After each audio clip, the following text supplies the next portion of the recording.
आम आते ही स्वास्थ्य विभाग ने बाजार में छापा मारकर भारी मात्रा में कार्बाइड का जत्था जब्त कर लिया।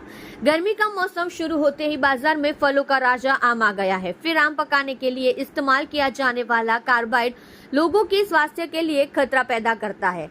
ऐसे में व्यापारियों द्वारा आम को कार्बाइड से पकाया जाता है या नहीं, इसकी जांच कराई गई। कड़ोदरा रोड पर एपीएमसी बाजार के बगल में नगरपालिका के स्वास्थ्य विभाग द्वारा छापेमारी की गई। कार्बाइड के भंडार पाए गए। नगरपालिका के स्वास्थ्य विभाग ने महात्मा मार्केट में जांच की, जिसमें आम पकाने में इस्तेमाल होने वाले जहरीले रसायन के समान कार्बाइड की मात्रा जब्त की गई। साथ ही सड़े गले आम सहित बड़ी मात्रा में फलों को नष्ट कर दिया गया। ऐसे अनुचित तरीके से व्यापार करने वाले व्यापारियों को नोटिस के साथ जुर्माना भी जारी किया गया। सर्च ऑपरेशन के दौरान नगर निगम की टीम को कार्बाइड की जहरीली पुड़िया भी मिली।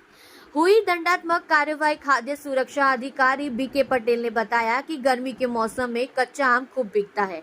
कड़ोदरा रोड पर महात्मा फल मंडी में कच्चे आम का थोक व्यापार होता है। यहाँ जांच की गई। कार्बाइड मिलने वालों को नोटिस दिया जाता है। प्रशासनिक लागत वसूल की जाती है। खराब फलों को मौके पर ही नष्ट कर दिया जाता है। इसके साथ ही अन्य खराब फल भी नष्ट कर दिया जाता है।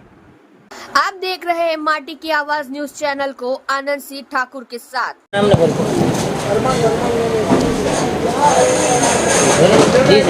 હું D K Patel, food safety officer, Surat મહાનગરપાલિકા, deputy commissioner health and hospital અને આરોગ્ય અધિકારી સાહેબશ્રીની સીધી સૂચના અને માર્ગદર્શન હેઠળ અત્યારે જે ઉનાળાની સિઝન ચાલે છે તેમાં કાચી કેરી પકાવવા માટે કાર્બાઇડ વગેરેનો ઉપયોગ થતો હોય છે।